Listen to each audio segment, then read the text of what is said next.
1982 మార్చి 29వ తారీఖున ఆంధ్రుల ఆరాధ్య దైవం, అభిమాన నటుడు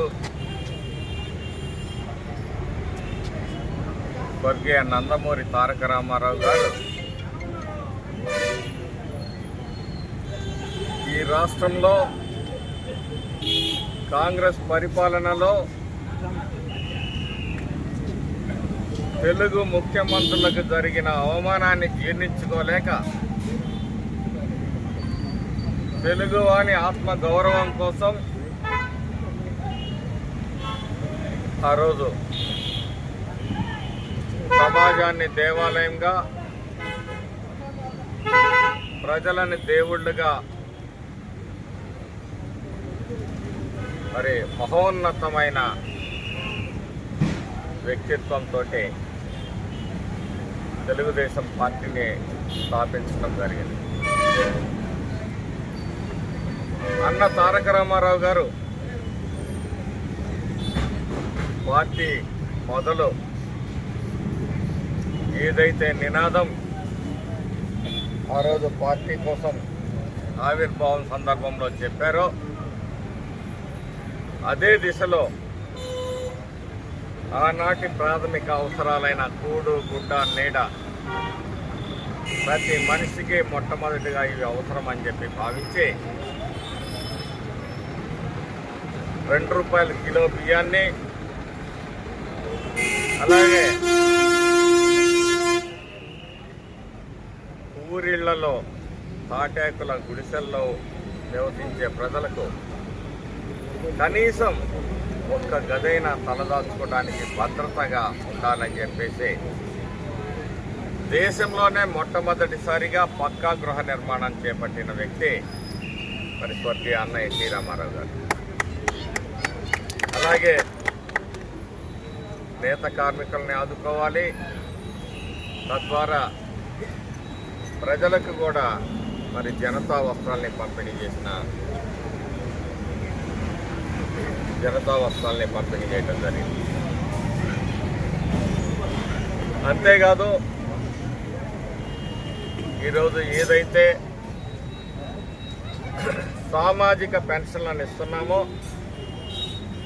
ఆ రోజు ₹35తోటి అన్న ఎన్టీ రామారావు గారు సామాజిక పెన్షన్ల పథకాన్ని ప్రారంభించారు.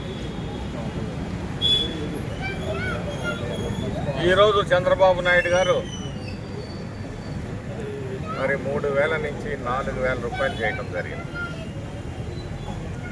2,000 నుంచి 3,000 చేయడానికి వైసీపీ ప్రభుత్వానికి దశల వారీగా 5 సంవత్సరాల్లో ఆపసోపాలు పడుతూ చేశారు.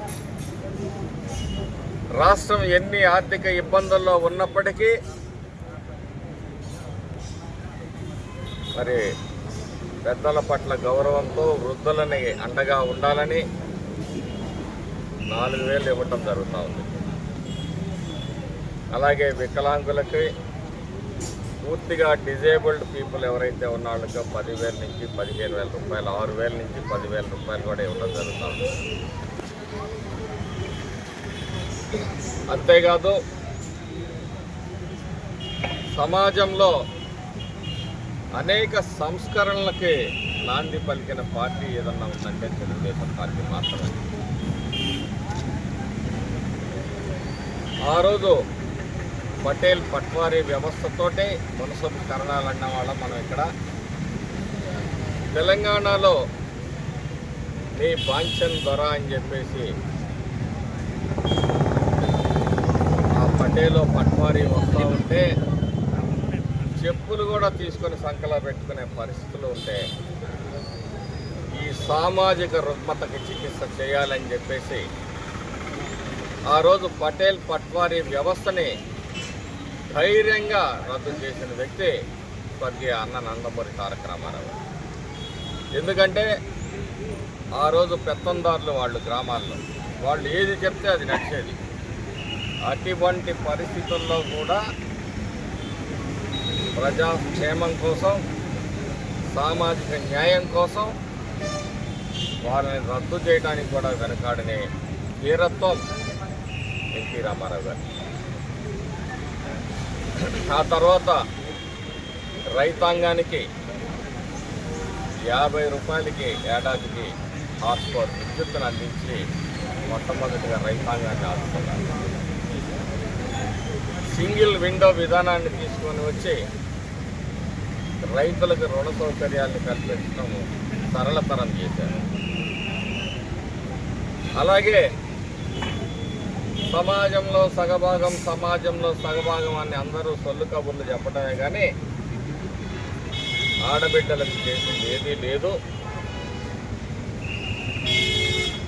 ఆడబిడ్డకి కూడా ఆస్తిలో సమానమైన హక్కు కల్పించాలని చెప్పేసి మరి ఆస్తిలో సగం హక్కును కల్పించిన వ్యక్తి అన్న ఎన్టీ రామారావు గారు. ఆ తర్వాత తెలుగుదేశం పార్టీ చంద్రబాబు నాయుడు గారి నాయకత్వంలో, అంతేకాదు అన్న ఎన్టీ రామారావు గారు ఆ రోజు ఎస్సీ, ఎస్టీ, బీసీ, మైనారిటీ వర్గాలకి స్థానిక సంస్థల్లో రిజర్వేషన్లు కల్పించారు. ఆనాటి వరకు రాజ్యాధికారానికి దూరంగా ఉన్న ఈ బలహీన వర్గాల ప్రజలందరూ కూడా ఈ రోజుకి సర్పంచులుగా, ఎంపీటీసీలుగా, అలాగే మరి ఎంపీపీలుగా, జిల్లా పరిషత్ చైర్మన్లుగా, ఎమ్మెల్యేలుగా రకరకాల హోదాల్లో పనిచేస్తున్నారు. అంటే అన్న ఎన్టీ రామారావు గారి ఒక ఆలోచన, ఒక గొప్ప ఆలోచన అని చెప్పి ఈ సందర్భంగా ప్రజలకు తెలియజేస్తాం. సామాజిక న్యాయం అంటే తెలుగుదేశం పార్టీ చేసింది. బస్సు యాత్రలు చేసుకుంటూ సామాజిక న్యాయం చేశామనుకుంటున్నారు వైసీపీ నాయకులు. బస్సు యాత్రలతో సామాజిక న్యాయం రాదు.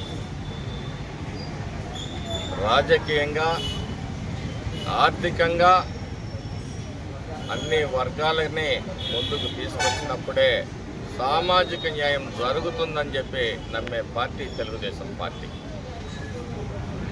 ఈరోజు ఇన్ఫ్రాస్ట్రక్చర్ డెవలప్ అయినా, ఇండస్ట్రీస్ వచ్చినా, దానిలో 10 మందికి ఉపాధి అవకాశాలు వస్తే ఆ కుటుంబాలకి ఆర్థిక పరమైన మరి వెసులుబాటు వస్తే అది సామాజిక న్యాయం అంటారు.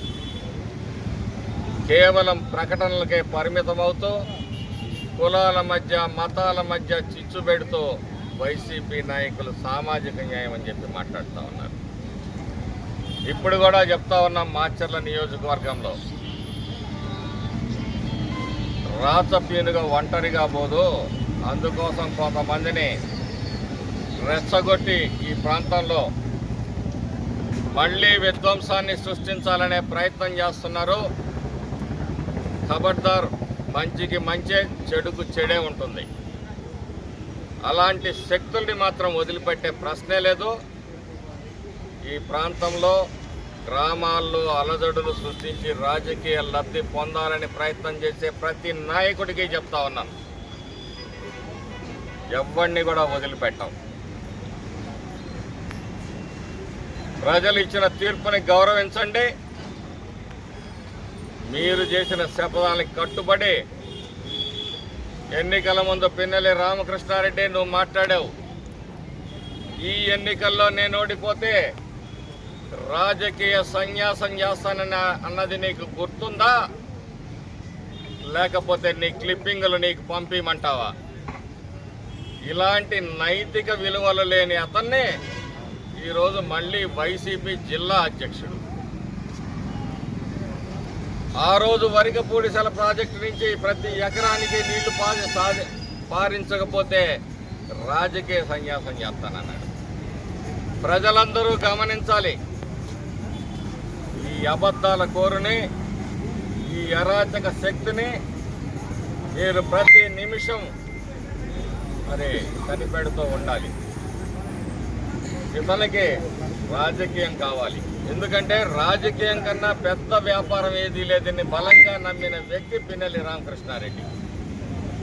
అందుకనే మళ్ళీ అక్రమంగా ప్రజలను దోచి సంపాదించుకున్న డబ్బులున్నాయి, నేనేమైనా చేయగలను, ఈ ప్రజలు పిచ్చివాళ్ళు, వీళ్ళకి జ్ఞాపక శక్తి తక్కువ అని చెప్పి భావిస్తూ ఉన్నాడు. అన్నిటికీ మొన్న సమాధానం చెప్పారు ప్రజలు. మళ్ళీ ఇట్లాంటి పిచ్చి పిచ్చి వేషాలే వేస్తే అంతకు మించి మళ్ళీ నీకు ఈ నియోజకవర్గ ప్రజలు బుద్ధి చెప్పడానికి సిద్ధంగా ఉన్నారని చెప్పి సందర్భంగా తెలియజేస్తూ, తెలుగుదేశం పార్టీ ఈరోజు మాచర్ల నియోజకవర్గానికి 15 సంవత్సరాలుగా పిన్నెల్లి రామకృష్ణారెడ్డి అధికారాన్ని అనుభవించాడు, వేల కోట్లు దోచుకున్నాడు. కానీ గుక్కెడు నీళ్లు ఈ మాచర్ల పట్టణ వాసులకు కానీ, ఈ ప్రాంత ప్రజలకు కానీ, పల్లెల్లో కానీ ఇవ్వలేకపోయాడు. పోయిన ఎండాకాలం ఎన్నికల సందర్భంలో తిరుగుతూ ఉంటే ప్రతి ఊర్లో, ప్రతి వార్డులో మంచినీళ్ళు లేవు మహాప్రభు అనే పరిస్థితి చూశాను. అందుకే ఈరోజు వైసీపీ నిర్లక్ష్యానికి గురైన జేజేఎంని, రద్దు అయిన జేజేఎం పథకాన్ని చంద్రబాబు నాయుడు గారు, మళ్ళీ పవన్ కళ్యాణ్ గారు, నరేంద్ర మోడీ గారి సహకారంతో వాటికి జీవం పోసి అతి త్వరలో నాగార్జున సాగర్ ప్రాజెక్టు నుంచి మన పల్లెలన్నిటికీ కూడా ఫస్ట్ ఫేజ్ 1200 కోట్ల రూపాయలతోటి ప్రారంభించి మరి శంకుస్థాపన చేసి గ్రామాల్లో, తండాల్లో ప్రతి హ్యామ్లెట్కి కూడా ప్రొటెక్టెడ్ వాటర్ అందించే కార్యక్రమానికి అతి త్వరలో శ్రీకారం చుట్టబోతామని చెప్పి భుజాలు దువ్వటం, చేతులు పిసకటం కాదు, పని చేసి చూపిస్తాము. ఈ మాచర్ల నియోజకవర్గాన్ని అభివృద్ధి పదంలో నడిపి చూపిస్తాము. అలాగే చిరకాలంగా మాచర్ల పట్టణ వాస్తువులు మరి ఏదైతే మంచినీళ్లు లేక ఇబ్బంది పడుతూ ఉన్నారో, వాడుక నీళ్లు లేకుండా ఇబ్బంది పడుతున్నారో వాళ్ళందరికీ కూడా అమృత్ ద్వారా 100 కోట్ల రూపాయలతోటి మరి వాటికి కూడా శ్రీకారం చుట్టబోతున్నామని చెప్పి మాచర్ల పట్టణ ప్రజలకు కూడా హామీ ఇస్తాం.